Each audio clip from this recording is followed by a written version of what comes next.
পবিত্র আশুরার আরও খবর জানাতে এই মুহূর্তে রাজধানীর ধানমন্ডি এলাকায় আছেন সহকর্মী তোহা খান তামিম এবং মানিকগঞ্জে আছেন মোহাম্মদ ইউসুফ আলী।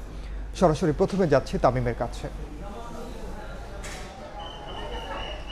তাজিয়া মিছিলের বহর এখন ধানমন্ডিতে ইতিমধ্যে প্রবেশ করেছে। এর যে অগ্রভাগ অর্থাৎ মিছিলের যে সম্মুখ ভাগ রয়েছে সেই সম্মুখ ভাগ ধানমন্ডিতে প্রবেশ করেছে। ধানমন্ডি লেকে এসে মূলত তাজিয়া মিছিলের যে আনুষ্ঠানিকতা সেটি সমাপ্ত ঘটবে। একটু দেখাতে চাই, ঠিক আমার পেছনে হাজার হাজার মানুষ এখনো মিছিলের যেই স্রোত রয়েছে সেই স্রোত আমরা দেখতে পাচ্ছি যে তরুণ তরুণী কি বৃদ্ধ কি শিশু নারী পুরুষ সবাই মিলে কিন্তু এই তাজিয়া মিছিলে অংশ নিয়েছেন এবং দুই পাশে আমরা দেখতে পাচ্ছি উৎসুক জনতার ভিড়, যারা তাজিয়া মিছিল দেখতে এসেছেন যে আসলে তাজিয়া মিছিলে কি হয়, কারা এখানে আনুষ্ঠানিকতা কি কি ধরনের আনুষ্ঠানিকতা থাকে।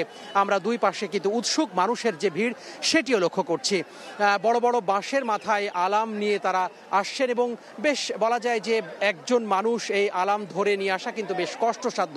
তারপরে রাস্তার উপরে পুরো রাস্তার উপরে যে বিভিন্ন কেবল রয়েছে সেই কেবলের কারণেও কিন্তু মাঝে মধ্যে তাদেরকে সেই আলামটাকে নিচে নামাতে হচ্ছে, আবারও ওপরে উঠাতে হচ্ছে। এভাবেই কিন্তু নানা প্রতিবন্ধকতা রাস্তার ওপরে যে সড়কের মাঝে রয়েছে সেটি কিন্তু তারা প্রতিবন্ধকতা শেষ করে এখানে আসছেন এবং আমরা দেখতে পাচ্ছি যে মিছিলের যে স্রোত সেটি কিন্তু শেষ হচ্ছে না।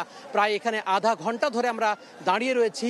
আমরা লক্ষ্য করছি যে মিছিল কিন্তু শেষ হচ্ছে না, অর্থাৎ অনেক বড় মিছিল এবং এটি বলা যাচ্ছে যে নিউ মার্কেটের পর্যন্ত অর্থাৎ ধানমন্ডি থেকে নিউ মার্কেট পর্যন্ত যে মিছিলের যে শেষ ভাগ সেটি আসলে ঠেকেছে। ইতিমধ্যে কিন্তু মিছিল এসে এখানে ধানমন্ডি লেকে যারা এতক্ষণ মিছিলে অংশ নিয়েছেন তারা এখানে বিশ্রাম নিচ্ছেন। তো সব মিলিয়ে বলা যায় যে মিছিলের যে আনুষ্ঠানিকতা যে অগ্রভাগ যারা আয়োজকরা রয়েছেন, বিশেষ করে হোসনি তালান ইমামবাড়া যে সুপারিনটেন্ডেন্ট এবং যারা এখানকার যারা প্রশাসক রয়েছেন দায়িত্বশীল রয়েছেন, যারা মূল আয়োজক রয়েছেন তারা ইতিমধ্যে শেষ করেছেন মিছিলের অগ্রভাগে তারা ছিলেন, শেষ করেছেন এবং আর কিছুক্ষণ পরেই কিন্তু মিছিলের যে আনুষ্ঠানিকতা আসলে সবাই মিলে ধানমন্ডি লেকে তারা চলে আসবেন, অর্থাৎ ধানমন্ডির এই লেকের পাশে তারা চলে আসবেন এবং মিছিলের যে আনুষ্ঠানিকতা সেটি আসলে শেষ হয়ে যাবে। আমরা দেখেছি যে কোনো ধরনের বিশ্রাম না নিয়ে শত শত হাজার হাজার মানুষ তারা স্বতঃস্ফূর্তভাবে অংশগ্রহণ করেছেন।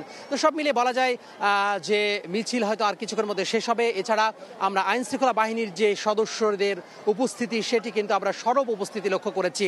আমরা দেখেছি পুলিশ, র্যাব, বিভিন্ন সাদা পোশাকে গোয়েন্দা বাহিনীর সদস্যরা রয়েছেন, অন্যান্য বাহিনীর যে সদস্য রয়েছেন।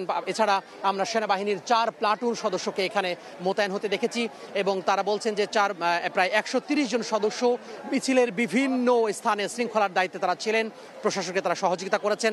পাশাপাশি যারা আয়োজক রয়েছেন তারাও কিন্তু তাদেরও স্বেচ্ছাসেবক তারা নিয়োগ করেছিলেন। মিছিলের মাঝে মাঝে, শেষে, মধ্যভাগে এবং অগ্রভাগে তারা ছিলেন, রাস্তার দুপাশে ছিলেন, যাতে করে কোনো ধরনের কোনো বিশৃঙ্খলা তৈরি না হয়। এখন পর্যন্ত সুষ্ঠুভাবে সম্পন্ন হয়েছে মিছিল এবং ধানমন্ডি লেকে এসে হয়তো আর কিছুক্ষণের মধ্যে শেষ হবে।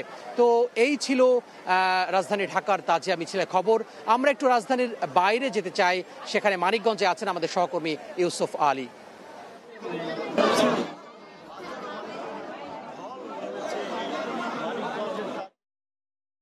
মানুষ এখানে এসেছে যে মানিকগঞ্জ সহ আশপাশের জেলার 30টি দলের প্রায় 25,000 ভক্তবৃন্দ তাজিয়া মিছিলে অংশ নিবে।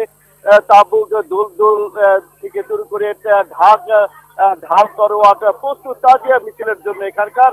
এছাড়া জারি গে মাসুম করে শুক্রবহ কারবালার স্মৃতি ধারণ করছে মানুষ। কারবালার ইমাম বাড়িতে স্মরণ করেছে এবং এই শোক পালনের একটি গুরুত্বপূর্ণ দিন থেকে সেক্ষেত্রে আল্লাহ পাক থেকে প্রাপ্ত নিয়ামত এবং মুক্তি সহনের একটি ইবাদতের দিন। মানিকগঞ্জের গড়পাড়া ইমামবাড়ি শাহ আতিকুর রহমান বাবু আমাকে জানিয়েছে আজ কমপক্ষে 30টি দলে 25,000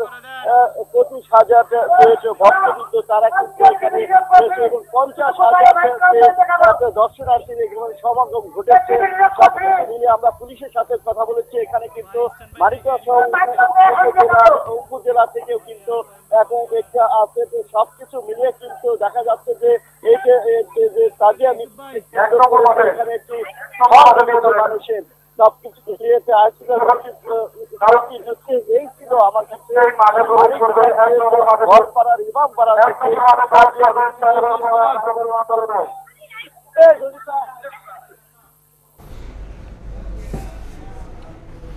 রাজধানী ও রাজধানীর বাইরে থেকে পবিত্র আশুরা পালনের খবর জানাচ্ছিলেন সহকর্মীরা।